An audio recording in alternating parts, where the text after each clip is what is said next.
Bismillahirrahmanirrahim. Welcome to Aisha Forces Academy. Like my videos, subscribe my channel and press the bell icon for more updates. अस्सलाम वालेकुम students, उम्मीद करता हूँ आप तमाम लोग खैर खैरियत से होंगे और बहुत अच्छी ज़िंदगी गुजार रहे होंगे।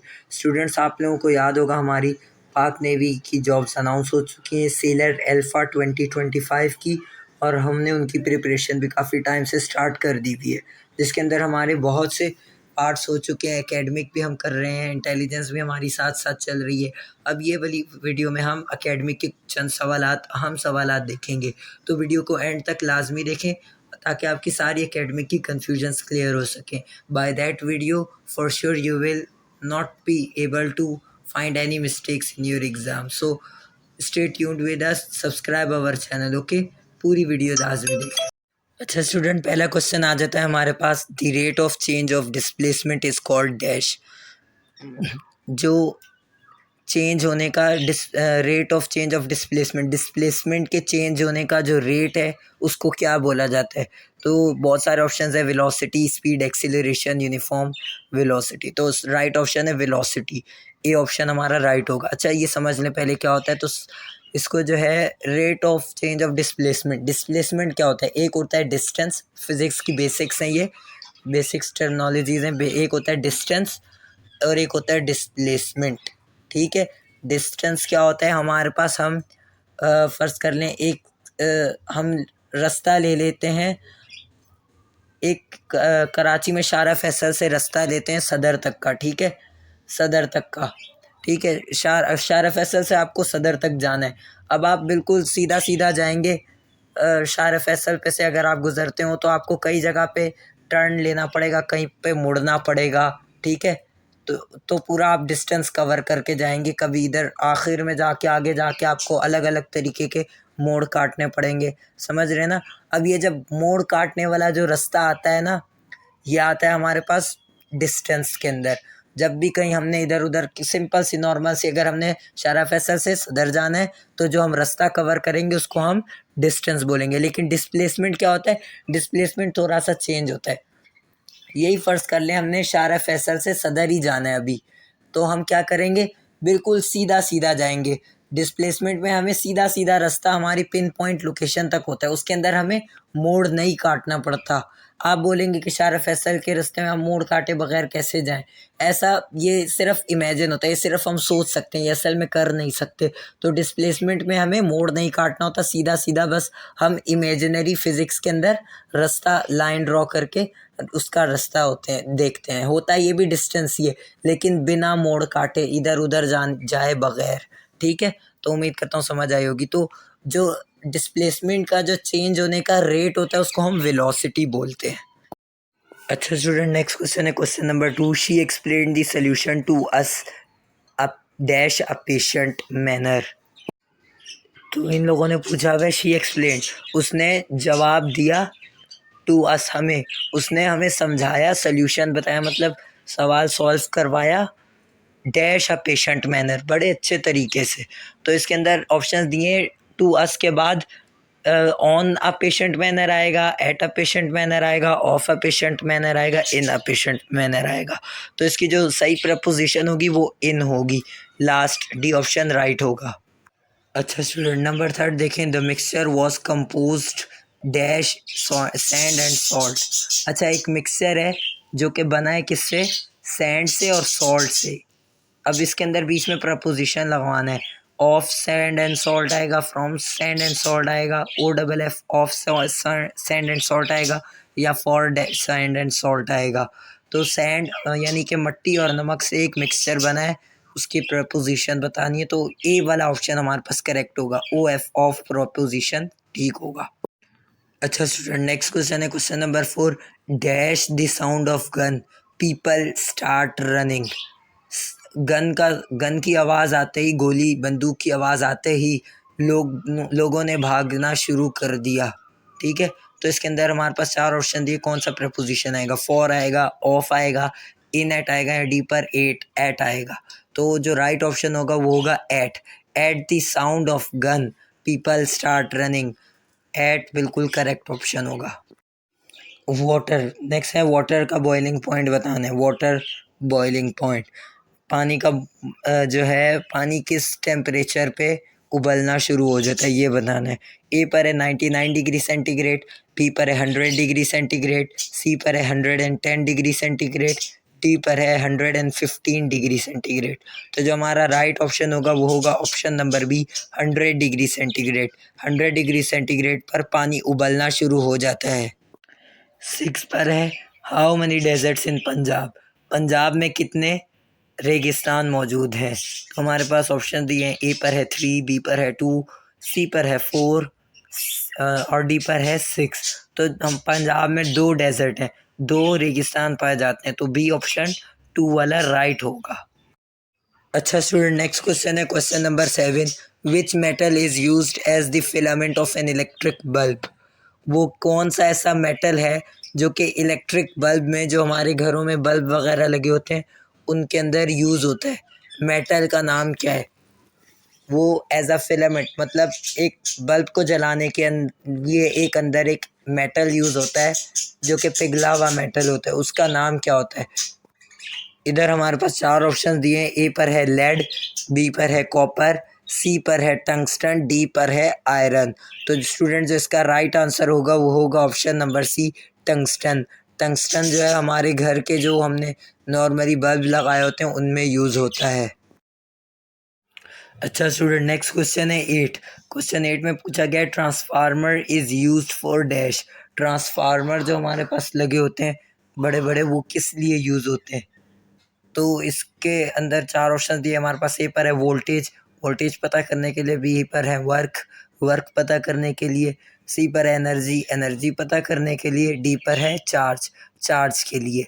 तो राइट ऑप्शन है वोल्टेज। वोल्टेज को यूज़ करने के लिए ट्रांसफार्मर जो है हमारे पास यूज़ होते हैं। वोल्टेज को डिवाइड करने के लिए, इधर उधर भेजने के लिए ट्रांसफार्मर यूज़ होते हैं। अच्छा स्टूडेंट, नेक्स्ट क्वेश्चन है device that convert mechanical energy into electrical energy. अच्छा, हमारे पास 2 एनर्जीज होती हैं, एक इलेक्ट्रिकल एनर्जी होती है, एक मैकेनिकल एनर्जी होती है। उस डिवाइस के बारे में बताना है जो मैकेनिकल एनर्जी को इलेक्ट्रिकल एनर्जी में कन्वर्ट करती है। इलेक्ट्रिकल एनर्जी होती है, इलेक्ट्रिकल एनर्जी जिसके अंदर इलेक्ट्रिसिटी यानी कि बिजली जा रही होती है उसको हम इलेक्ट्रिकल एनर्जी बोलते हैं। मैकेनिकल एनर्जी वो होती है जो मैकेनिक्स पर डिपेंड करती हो, मतलब जो मशीनरी होती है, जो जैसे हमारे पास साइकिल है वो हमारे पास मैकेनिकल है, वो मैकेनिकल होती है। हम साइकिल से पैडल मार मार के चलाते हैं, लेकिन हम जब उसको जो है, अब बहुत से ऐसी इलेक्ट्रिक साइकिल्स आती हैं जो इलेक्ट्रिसिटी से यानी कि बिजली से चलती हैं, उनको बिजली से चार्ज करते हैं, तो वो हमारे पास electrical energy, mechanical energy pedal वाली साइकिल होती है, मैकेनिकल एनर्जी से चलती है, और जो इलेक्ट्रिकल एनर्जी होती है वो बिजली वाली साइकिल होती है। तो ये इलेक्ट्रिकल और मैकेनिकल एनर्जी। अब एक डिवाइस होती है जो मैकेनिकल एनर्जी को इलेक्ट्रिकल एनर्जी में चेंज कर देती है, वो कौन सी डिवाइस होती है? तो इसके अंदर 4 ऑप्शन दिए मैं। ए पर है डीसी मोटर, बी पर है ट्रांसफार्मर, सी पर है एसी जनरेटर, डी पर है इलेक्ट्रोस्कोप। तो स्टूडेंट्स इसका जो राइट आंसर है वो है एसी जनरेटर। एसी जनरेटर ऐसी डिवाइस है जो मैकेनिकल एनर्जी को इलेक्ट्रिकल एनर्जी में तब्दील कर देती है, कन्वर्ट कर देती है। अच्छा जी स्टूडेंट्स, नेक्स्ट क्वेश्चन है a switch has how many possible states. A पर है 2, बी पर है 3, सी पर है 4, डी पर है 5। अच्छा, एक स्विच देखा आपने, बटन की बात हो रही है जो हमारे पास जिससे पंखा चलाते हैं, लाइट चलाते हैं, बंद करते हैं, उस वाले स्विच की बात हो रही है।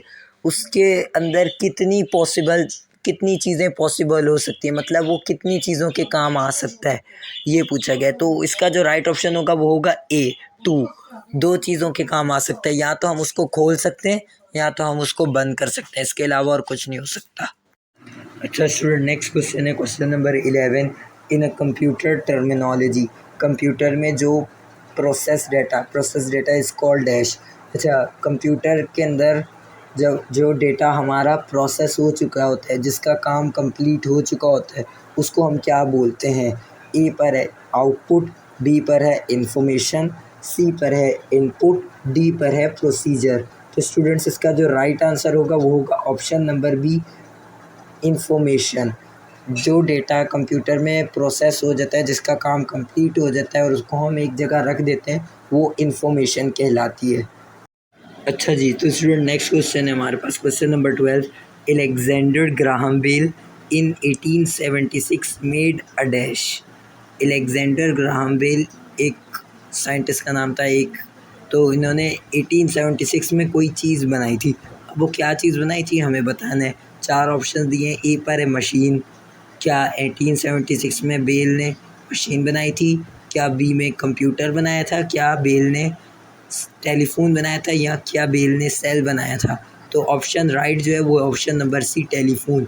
ग्राहम बेल ने 1876 में टेलीफोन को बनाया था। टेलीफोन ग्राहम बेल की ईजाद है। अच्छा स्टूडेंट, ये भी सवाल पूछ सकते हैं कि टेलीफोन किसने बनाया था? तो हमारे पास ग्राहम बेल ने बनाया था। और एक ये भी सवाल निकल सकता है, ग्राहम बेल ने जो टेलीफोन बनाया था वो कब बनाया था? तो 1876 में बनाया था। तो ये 3 सवाल निकल सकते हैं इसके, तो ये आप तीनों की तैयारी रखिएगा।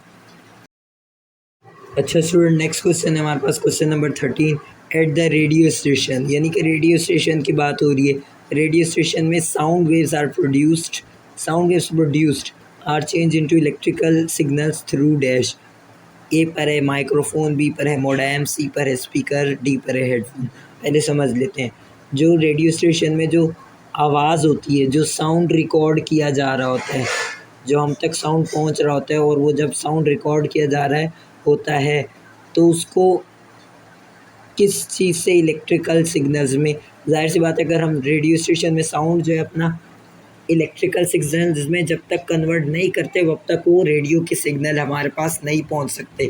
तो ज़रूरी है उसको इलेक्ट्रिक में कन्वर्ट करना पड़ता है, बिजली के यानी कि इलेक्ट्रिकल सिग्नल्स में कन्वर्ट करना पड़ता है साउंड की लहरों को, साउंड वेव्स को।